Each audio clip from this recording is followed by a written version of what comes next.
வருமானத்தை வைத்து நீங்கள் பிறருக்கு தர்மம் செய்யுங்கள்.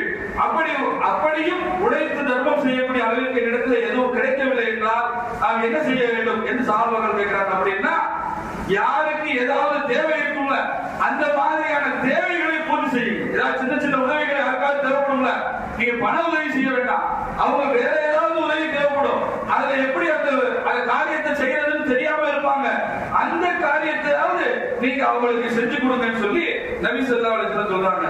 அதையும் செய்யறதுக்கு எனக்கு வழி இல்லைன்னா என்ன செய்யறது அப்படின்னு சொல்லி சஹாபாக்கள் எல்லாம் கேட்கிறாங்க.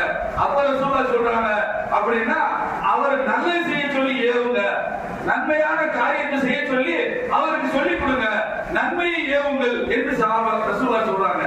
திரும்பவும் சஹாபாக்கள் கேட்கிறாங்க, யார் ரசூலுல்லாஹ் அதுவும் இல்லைன்னா என்ன செய்யறதுங்க, ஒண்ணுமே செய்ய முடியலன்னா 4 பேர் எந்த கேடு செய்யாம தீங்குல இருந்து பாதுகாத்து அமைதியா இருக்க சொல்லுங்க, நல்லது செய்ய சொல்லுங்க, நல்லது கூட செய்யலாம், யாருக்கும் கேடு செய்யாமலா இருக்கு. இன்னைக்கு உலகத்துல நல்லது செய்யறமோ இல்லையோ மற்றவங்களுக்கு கேடு செய்யறதுல எல்லோரும் முன்மாதிரியாக இருக்கிறார்.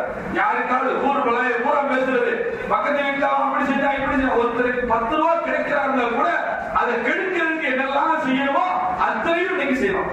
கூடவே இருப்பான், அவனுக்கு எதுவும் கிடைச்சிடக்கூடாது, நம்ம பக்கத்து வீட்டுக்காரன் வளர்ந்துடக்கூடாது, நம்ம நண்பர் வளர்ந்துடக்கூடாது, நமக்கு வேண்டியது வளர்ந்துடக்கூடாது, நம்ம அண்ணன் வளர்ந்துடக்கூடாது, நம்ம தம்பி வளர்ந்துடக்கூடாது, பொருளாதாரத்துல நமக்கு கீழே இருக்கணும், நம்ம விட மேல யாரும் பேரக்கூடாது, குறிப்பா நமக்கு தெரிஞ்சவங்க கூட பேரக்கூடாது அளவிற்கு அடுத்தவனுக்கு தீங்கு செய்வதில் ஒருவருக்கு ஒருவர் போட்டி கொண்டு இன்றைக்கு நாம இருக்கிறோமா இல்லையா?